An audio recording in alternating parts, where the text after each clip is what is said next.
checked, and they will be. And they will be. It's been a long tradition for both Democrat and Republican candidates for President of the United States to attend this dinner. It's a rule. You got to go to the dinner.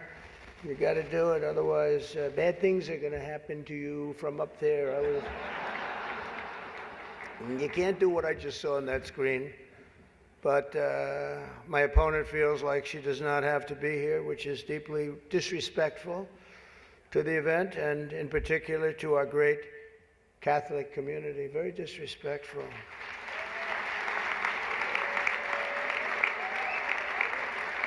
The last Democrat not to attend this important event was Walter Mondale, and it did not go very well for him. He lost 49 states and he won one, Minnesota. They're panicking. They are panicking because, you know, the votes that are coming in very, very strong a certain way. I won't tell you what way that is, but Chuck Schumer is here looking very glum. Doesn't he look glum? He looks glum. But look on the bright side, Chuck, considering how woke your party has become. If Kamala loses, you still have a chance to become the first woman president.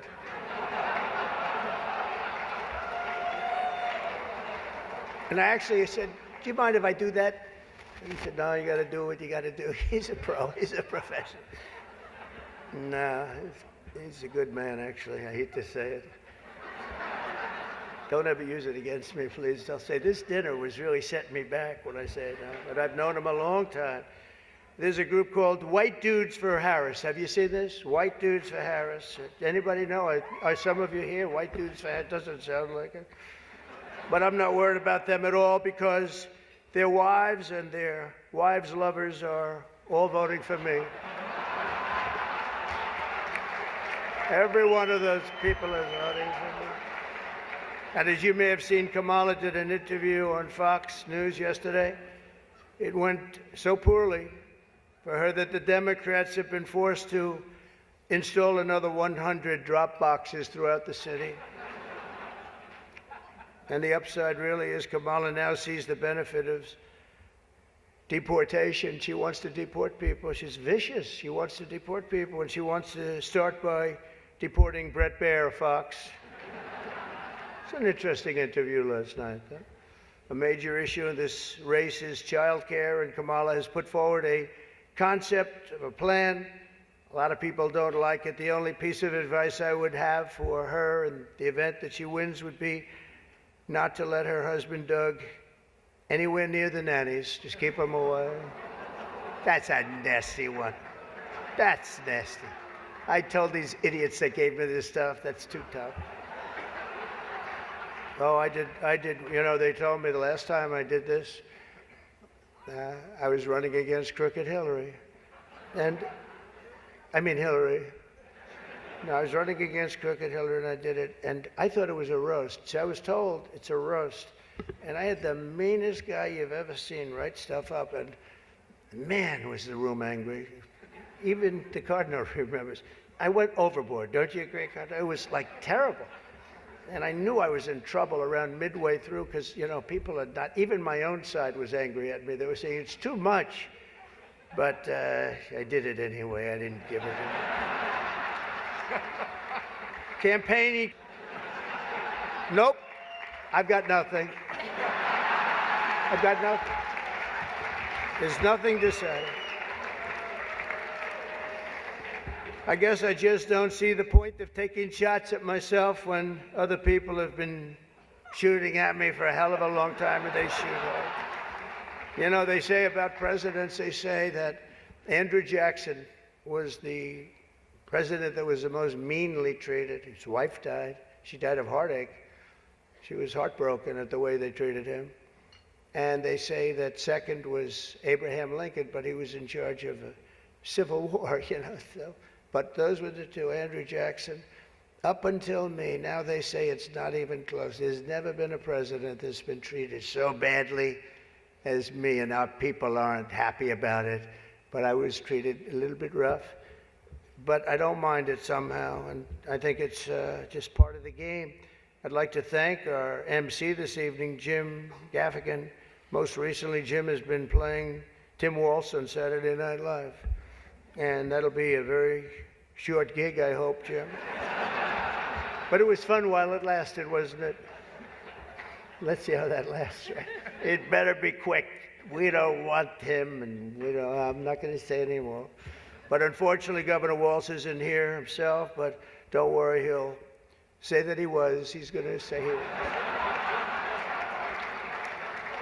I used to think the Democrats were crazy for saying that men have periods, but then I met Tim Walsh. The stupid show, The View, is so bad now that the other day I was watching it and thinking to myself, you know what? They really need to bring Rosie O'Donnell back. That show is bad. Those people are bad. I know every one of them, and they are bad news, I want to tell you. And it doesn't do very well either. I always like to say, ratings are very important. When they don't do well, it doesn't do very well. As I look around the dais, I see all of the usual suspects. For instance, Mayor Adams. I'd like to poke some fun at Eric, but I'm going to be nice. I just want to be nice because I know what it's like to be persecuted by the DOJ for speaking out against open borders. We were persecuted, Eric. I was persecuted, and so are you, Eric.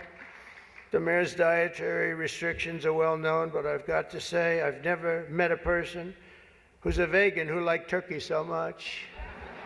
There's something about him with turkey. I just found that out today. I haven't been in New York that much.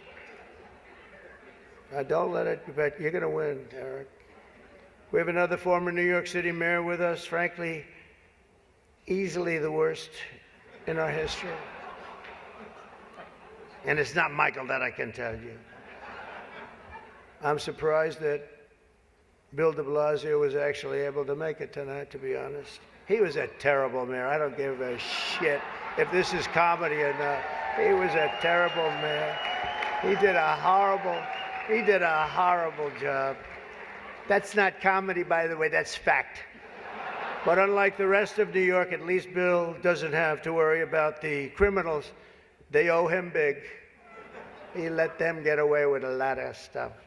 Well, I'd better wrap up because Mayor Adams told me earlier that I needed to make this one very quick, especially the city has reserved this room for a large group of illegal aliens coming in from Texas. That's right, they've reserved many rooms, a lot of rooms, too many rooms.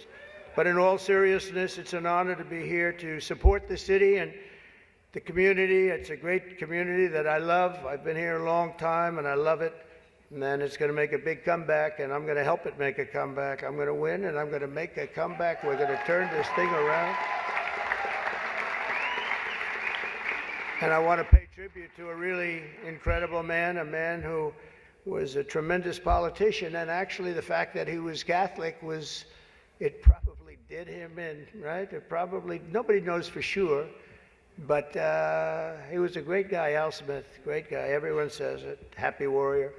I've said before that I'll say it again as many times as I have to, directly to the mayor and the governor. If I have the honor to be elected next month, we're going to see what happens. It's happening so fast, but if I have the honor, I look forward to working together to make this city greater than ever before. We're going to do that. We're going to be focused on. I'll work with the governor. I'll work with the mayor, Democrats. I will work with them. I work with whoever I have to, and we will even work very hard to bring back the SALT tax deduction. We're going to bring it back. We're going to bring it back. We're going to get that thing going, Chuck, okay? I actually thought about not doing jokes tonight. I was going to come out here and say, listen, our country is doing very badly. This is not about jokes. And then some person said, you have to do jokes. I said, I don't want to. There's nothing funny about what's happening to our country. And I actually meant that. I was going to do that, but they convinced me to say some of the things I said tonight. I don't know if they were funny or not, but hey, you think this is easy standing up here and doing this? In front of half a room that hates my guts and the other half loves me? Half of us love me. Well, maybe it's, I think 75% love me.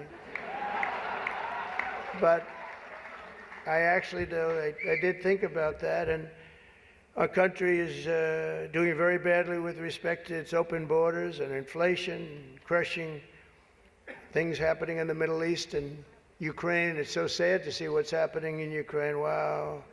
I had a lot of people very religious people come up to me tonight from Ukraine, and they're asking me for help. So sad to see so many people have been killed in Ukraine, and we're going to get it settled up if we win. As I'm president-elect, I'm going to get that done. I'm going to do it before we ever get back. We have to get it stopped. Too much killing. It's killing. I wasn't going to miss it, but that's true. Walter